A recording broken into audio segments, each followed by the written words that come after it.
तो दर्शक बंधु वर्तमान आपण मानक पई गोटे खुशी खबर अछि। तो से खुशी खबरटी कोन ना आपण मानक पीएम किसान योजना अंतर्गत 18तम किस्तीर टंका मिलवा को जाउची। तो दर्शक बंधु से किस्तीर टंका आपण मानक मध्यरु केउ माने पाइबे ताकू नेकी गोटे मध्ये आम सरकारक तरफरु नुआ लिस्ट रे जारी करा जायछि। तो सेही लिस्ट रे आपण मानक ना अछि कि नहीं आपण माने केमिति चेक करिवे तो सेही विषय रे आज मु वीडियो माध्यम रे आपण मानक संपूर्ण सूचना देबी। तेणु सेति पई आपण माने निश्चय भाबरे वीडियोटी को आरंभ रु शेष पर्यंत देखिबे। तो आपण माने सर्वप्रथमे यार ऑफिशियल वेबसाइट को ओपन करि नेबे। आपनक मोबाइल रे गूगल क्रोम ब्राउजर रे हो किबा कोनोसी भी इंटरनेट ब्राउजर रे आपण माने यार ऑफिशियल वेबसाइट को ओपन करि नेबे। यार ऑफिशियल वेबसाइट रो लिंक को मु डिस्क्रिप्शन ले देई देछि। आपण माने सेही लिंक ऊपर क्लिक करिके डायरेक्ट एही पेज को आसी परिबे। एही पेज को आसी सारिबा परे आपण मानक सामने रे एही भलिया गोटे इंटरफेस सेम आपण को देखबा पई मिलिबो। तापरे आपण माने कोन करिवे ना स्क्रॉल डाउन करके एही परि भाबरे आपण माने तळकु तळ आपण माने आसी सारिबा परे आपण मानकु एठारे गोटे ऑप्शन देखबा पई मिलिबो बेनिफिशियरी लिस्ट। बस आपण माने सीधा सळक एहा ऊपर क्लिक करि देबे। जते बेले आपण माने एहा ऊपर क्लिक करि देबे तापरे आपण मानक सामने रे आ गोटे नुआ इंटरफेस ओपन होके आसी जिवो। तापरे आपण माने आपनक बेनिफिशियरी लिस्ट टी को देखबा पई आपण माने कोन करिवे ना आपण मानकु एठारे देखबा पई मिलिबो सिलेक्ट स्टेट। तो आपण माने एहा ऊपर क्लिक करिकि हमर ओडिसा राज्य टी को सिलेक्ट करि नेबे। तापरे आपण मानकु एठारे देखबा पई मिलिबो सिलेक्ट डिस्ट्रिक्ट। तो दर्शक बंधु आपण मानकर जेउ जिल्ला होइतिबो तो आपण माने सेही जिल्ला टी को एठारे एहा ऊपर क्लिक करिकि सेही जिल्ला टी को सिलेक्ट करि नेबे। तापरे आपण मानकु 3 नंबर रे देखबा पई मिलिबो सिलेक्ट सब डिस्ट्रिक्ट। तो दर्शक बंधु आपण माने एहा ऊपर क्लिक करिकि आपनकर जो ब्लॉक टी होइतिबो आपण माने सेही ब्लॉक टी को सिलेक्ट करि नेबे। तापरे आपण मानकु 4 नंबर ऑप्शन ले देखबा पई मिलिबो सिलेक्ट ब्लॉक।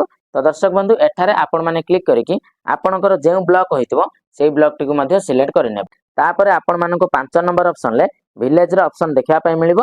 तो आपण माने एहा ऊपर क्लिक करिकि आपनकर गां जेउटा होइतिबो आपण माने सेही गां टी को सिलेक्ट करि नेबे। तबे आपण माने आपनकर सब किछि डिटेल्स को ठीक ठाक भाबरे पूर्ण करि सारिबा परे आपण मानकु तळे गुटिए गेट रिपोर्ट रो ऑप्शन देखबा पई मिलिबो। तो आपण माने सीधा सळक भाबरे एहा ऊपर क्लिक करि देबे। जते बेले आपण माने एहा ऊपर क्लिक करि देबे तापरे दर्शक बंधु आपण माने आपनक मोबाइल स्क्रीन को टिके स्क्रॉल डाउन करिकि तळक तळ आसीबे। आसीबा परे आपण मानक एठारे सीरियल वाइज आपनक गां रे जते सब चासी भाईक ना पीएम किसान लिस्ट रे अंतर्भुक्त थिबो तो सेही चासी भाईकर ना आपण मानक एठारे एही भली भाबरे सीरियल बाय सीरियल तळक तळ आपण मानक देखबा पई मिलि जिवो। एवं आपण मानक सभा लास्ट रे बहुत गुडी पेजेस रे ऑप्शन देखबा पई मिलिबो। तो आपण माने एही भली भाबरे 2 number page 3 number page 4 number page को सिलेक्ट करके मध्य आपण मानक गां रे जते सब चासी भाईक ना थिबो आपण माने गुटिए गुटिए पेज रे आपण माने सेही सब चासी भाईकर नाटी को चेक करि परिबे। एवं एही लिस्ट रे आपण मानक नाटी अछि कि नहीं आपण माने एही मध्य एही लिस्ट रे चेक करि परिबे।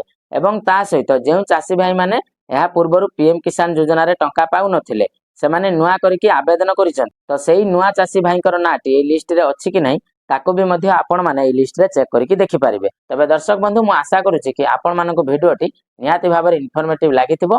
जदि आपण मानक भिडियोटी इन्फॉर्मेटिव लागिथाय ताले निश्चित भाबरे आपण माने भिडियोटी को लाइक करि देबे।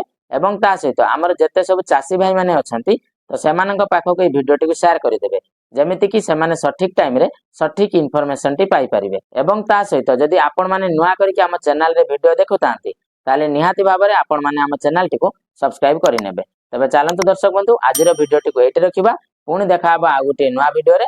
तेणु सेते पर्यंत आपण माने हमको विदाय दियंतु। रहुची जय जगन्नाथ।